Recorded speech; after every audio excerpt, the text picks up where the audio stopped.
Hi everyone, and welcome to another session of Building Blocks. I'm Judy Brown from the Little Fabric Garden, and if you've been watching with us the past couple of sessions, you know that we've been working on building a quilt instead of just one block. And when we finished up the last time, I had just told you that I had decided on a navy blue to do the inside border, and I was cutting it at 2 inches. Well, from the time that we had our last session, I have sewed it on, and you can see that I've got the navy blue around it, and I was really happy with the way it turned out because it really does make all of the colors that are in on the inside kind of pop out a little bit and show up a little bit better. So now we have to go to the next part, and the next part is putting the outside border on. Well, I wasn't quite sure how I wanted to do this, so I thought about using one fabric and doing the whole outside border in just one fabric. And when I looked at the quilt, there are so many different fabrics in here and so many different colors, I wasn't quite sure that any one of them would do justice to the inside of the middle part of the quilt. So I decided to do something that's called piano keys. And piano keys are taking those strip sets that we had made to make the blocks originally and cutting them, and they will be going along the outside border. And I'm going to show you how we're going to do that. All right, and so here we have a strip set, and these look very familiar. The only thing that is missing in this is that middle constant piece that I had put on for the inside of the quilt. I decided that would take away from the outside border, so I just used the colors, they look very, very nice together. So what I decided to do was to cut these at 3.5 inches. So I will take my trusty ruler and I will put it at the 3.5 inch mark, and I am going to cut it, and then I will make another one. I will cut another one.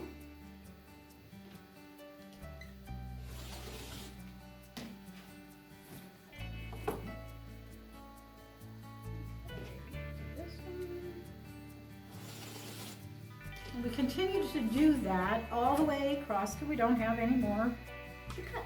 So I should be able to get one more, I think, after this one.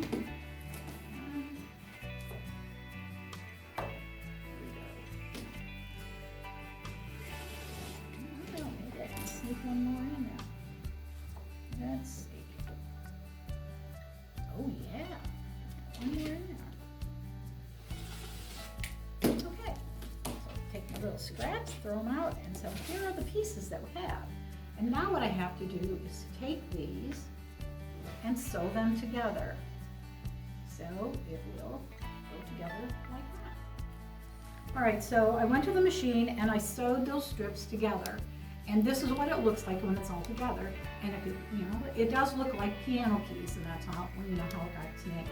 So this is going to have to be we're going to have to put them on the right and left side first.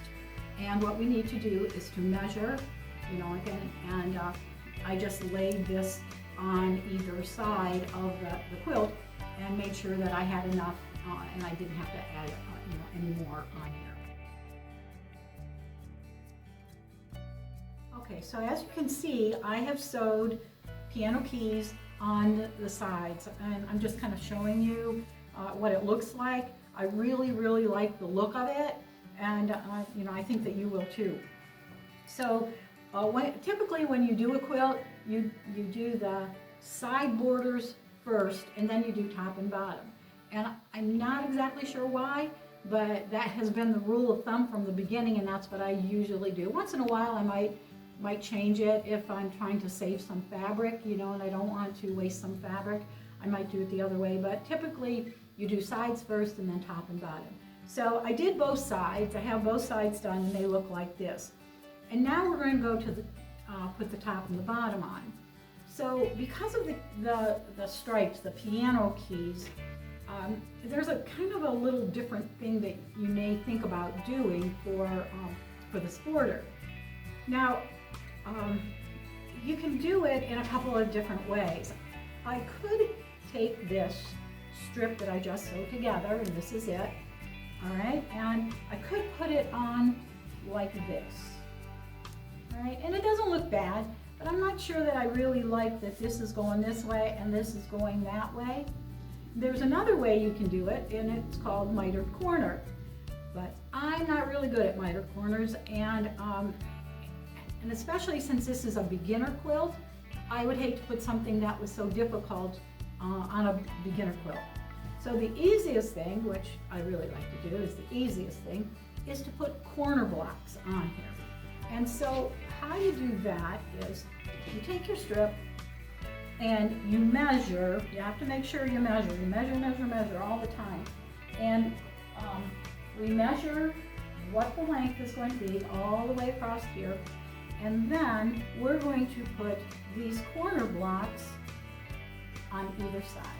So this will go over here, and then this one will go on this side.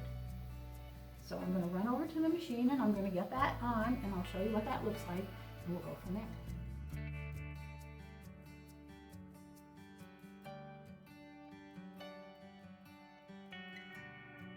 All right, so here's the strip that I have sewn, the border, and this I think is the top border, and you can see that I put the corner block on the side of it, on both sides, on both ends. So now we have to put this to this, and this square was 3.5 inch square, and so, you know, all of them were so that they would match up with these pieces that are here, you know, the piano piece going this way. So now what I have to do is I'm going to take it, put right sides together, and I am going to pin all the way down and get this ready to go onto the sewing machine.